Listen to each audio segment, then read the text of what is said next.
ગુજરાત સરકારે જાહેરાત કરી છે કે વિદ્યા સહાયક અરજદારો જેટલા પણ છે એમની વય મર્યાદા 41થી ઘટાડી અને 40 કરી દેવામાં આવે.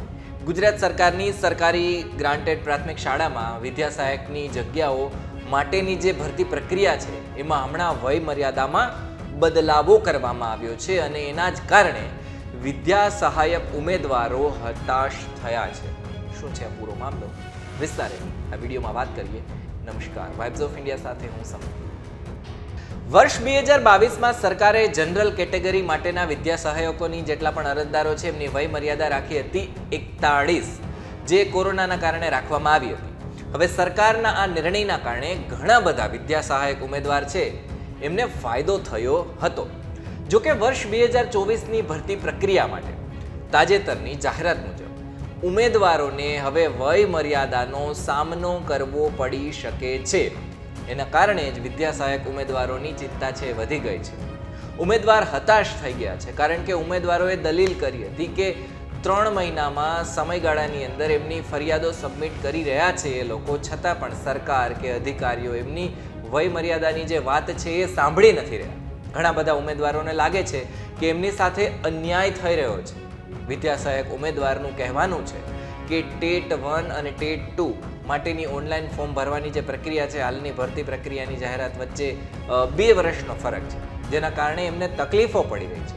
અને આ જ મામલે ગુજરાતના શિક્ષણ મંત્રી કુબેરભાઈ ડિંડોરને વિદ્યા સહાયક ઉમેદવારોએ 3 મહિનાથી અરજીઓ કરી રહ્યા છે, ફોર્મ પર ફોર્મ આપી રહ્યા છે અને પોતાની વાત મૂકી રહ્યા છે.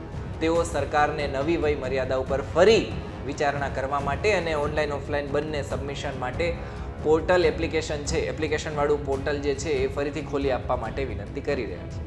હવે આ તમામ વિષયની જો આખી વાત કરીએ, ઊંડામાં જઈએ તો વર્ષ 2011ની વાત છે. ટેટ સિસ્ટમના અમલમાં આવવાના કારણે હજારો ઉમેદવારોએ ભરતી પ્રક્રિયામાં વિલંબને કારણે લાયકાતથી વંચિત થઈ ગયા.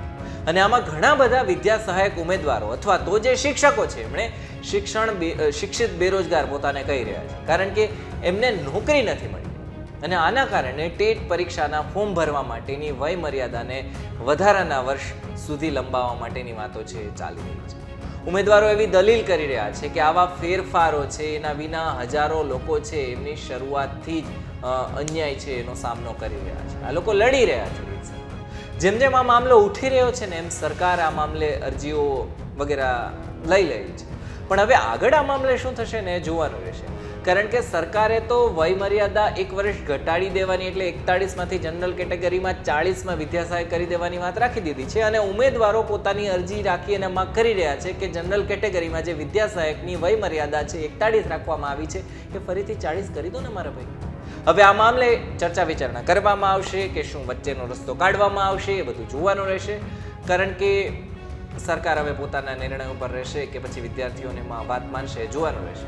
અને આ ખાલી શિક્ષણ માટે ઝંખતા ઉમેદવારોની વાત નથી. ગુજરાતની પ્રાથમિક શાળાઓમાં જે શિક્ષણની ગુણવત્તા છે એની પણ વાત છે, કારણ કે એના ઉપર પણ આ અસર કરી શકે છે.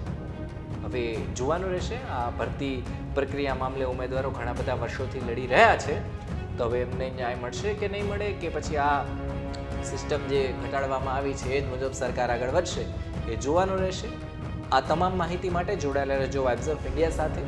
જો હજુ સુધી ચેનલને સબસ્ક્રાઇબ નથી કરી તો પછી એક નમ્ર વિનંતી છે કે ચેનલને સબસ્ક્રાઇબ કરો. અને આ વિડીયો જો તમને પસંદ આવ્યો હોય તો પછી વધુમાં વધુ ટેટ અને ટાટ અથવા તો શિક્ષણને લગતા જેટલા પણ શિક્ષકો છે કે મંડળ છે એમને મોકલાવી આપો, જેથી વિદ્યાર્થીઓની માગ છે એ સરકાર સુધી પહોંચી શકે. ખેર 3 મહિનાથી તો એ લોકો ફોર્મ વગેરે આપી રહ્યા છે, છતાં પણ પહોંચી નથી રહી. પણ આ એક ધક્કો તો લાગે, જે કંઈ પણ છે. આભાર.